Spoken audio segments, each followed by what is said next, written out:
Kababayan, nung isang araw po, nagkaroon po ng clearing operation or demolition job na kung saan, dyan po sa Barangay Pinyahan, Quezon City, na kung saan may court order po ito na ipinag-uutos po ng hukuman ng lokal ng lungsod ng Quezon City na tanggalin na po ang mga kabahayan na yan para po maasagawa na sa lalong madaling panahon ang bagong proyekto ng lungsod ng Quezon City na pabahay din po para po doon sa mga taong nakatira po dyan.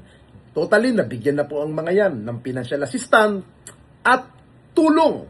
Pero, bago po nangyari itong demolition job, hindi po nagkulang ang ating mga lokal na pamahalaan ng Quezon City na kung saan nagbigay na po sila ng abiso at nauna nga po na sila ay nabigyan ng pang-financial assistance sa paraan na habang inaayos ang lupang yan, habang itinatayo, na magiging tirahan din po nila, ay binigyan po sila ng pang-financial assistant na pwede nilang ipang-upa, pang-samantala, at pag naayos na ang bahay na tutuluyan din nila dyan, pwede po silang bumalik ayon po sa lokal na pamahalaan ng Quezon City.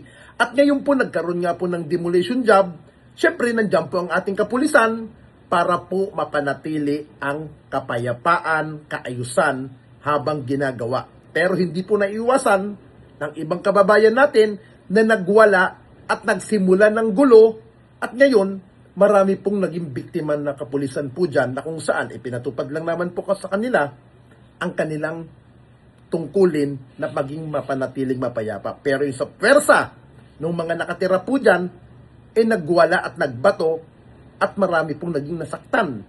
Pero ganun pa man, pagpapakita po dito na ang ginawa ng Quezon City Police District, pinanatili po nila ang maximum tolerance para po hindi lumala ang gulo po dyan sa nangyaring demolition job po dyan.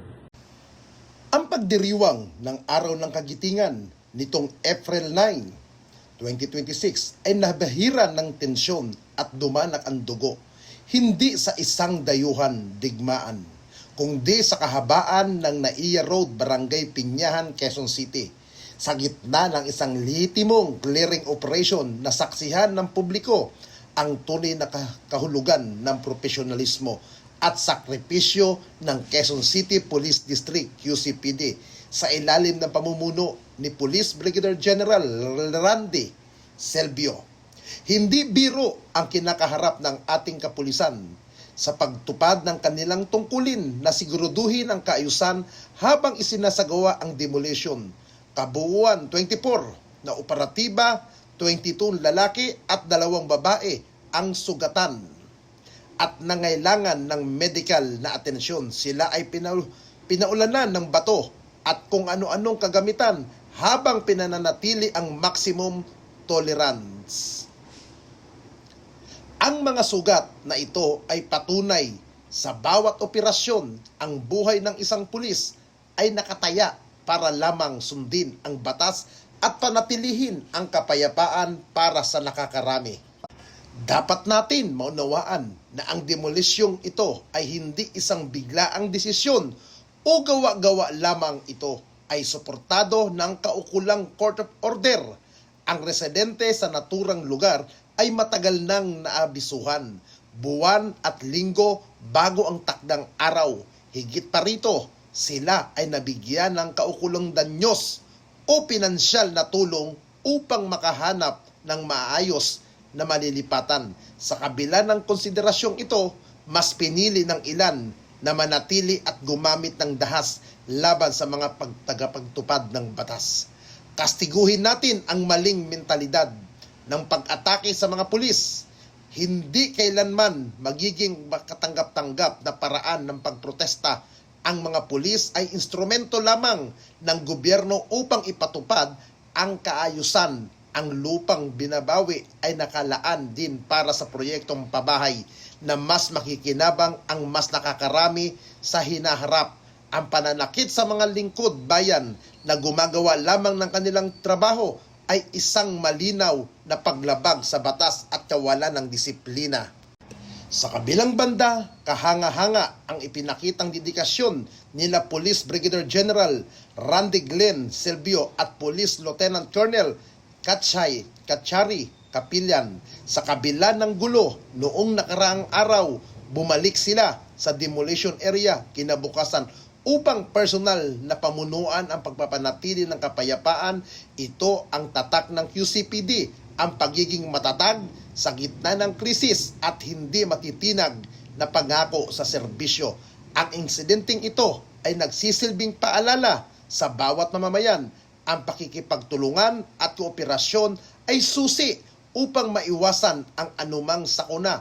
Ang batas ay ginagawa para sa lahat at ang QCPD ay nariyan upang siguraduhin na ito ay nasusunod ng may dignidad.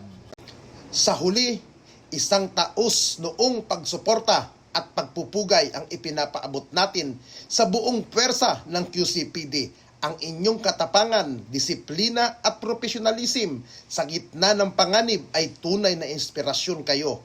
Ang tunay na mga bayani ng makabagong panahon na handang masugatan para sa kaligtasan at kaayusan ng ating lungsod. Mabuhay ang Quezon City Police District! Alam nyo mga kababayan, ang ating mga kapulisan po, hindi naman po kalaban.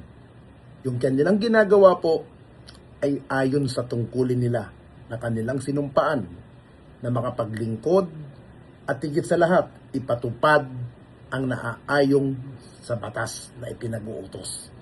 Lagi po natin tandaan, ang ating kapulisan, may pamilya po yan, may mga anak. Parehas din po natin sila na taxpayer. Sana, sumunod na lang tayo. Total naman po, ang local government naman po, ay hindi naman po nagkulang ng paalala ang Quezon City government. Lagi po natin tandaan, ang ikagaganda ng inyong lugar ay naaayon din po sa inyo sa paraan ng pagkakaisa at pagtutulungan. Uulitin ko po, ang ating kapulisan ay hindi po kalaban, kakampi po ng bawat Pilipino. Kaya po sana, wag sana tayong dumating sa punto na pinag-iinitan natin yung mga kapulisan na sinasaktan. Dahil po ang mga yan, tao din po mga yan.